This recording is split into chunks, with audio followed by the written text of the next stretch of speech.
Yeah, I just want to throw some facts out because substance is in the numbers. So in terms of the diversity and opportunity office, 900,000 to 1.4 million proposed. It'll probably end up somewhere in the middle, right? So we're not really doing a lot. When it comes to the vaccination rollout, it's a very inequitable rollout. 17% positivity rate in Central Falls, 9% in Pawtucket. Providence was somewhere in between. And so again, it took the community to call out administration change its direction on matters of equity, which is a public health crisis for all of us in a state as small as Rhode Island. Corporate taxes.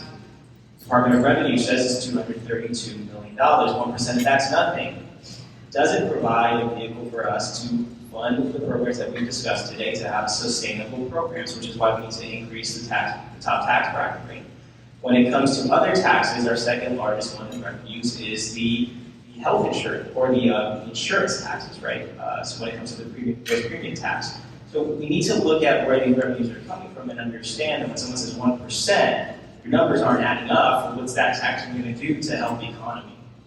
Now, what should we be doing? Well, we should be talking about building low-income, affordable housing as well, and subsidized housing, and doing it all together.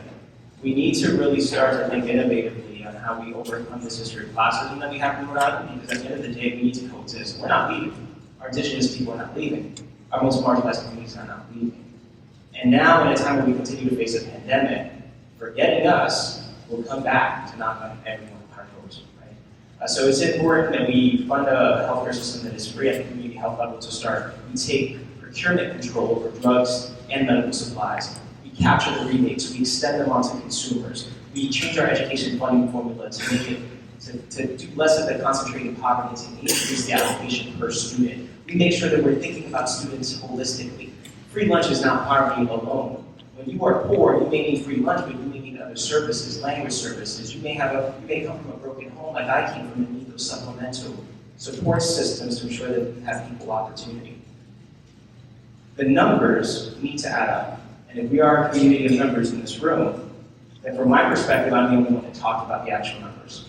And I hope that you'll see that my lived experience may have made me a fighter, but it is my professional experience and the time that I've taken to think about these solutions that will help us create a stronger Rhode Island and a stronger economy for the next 7 generations.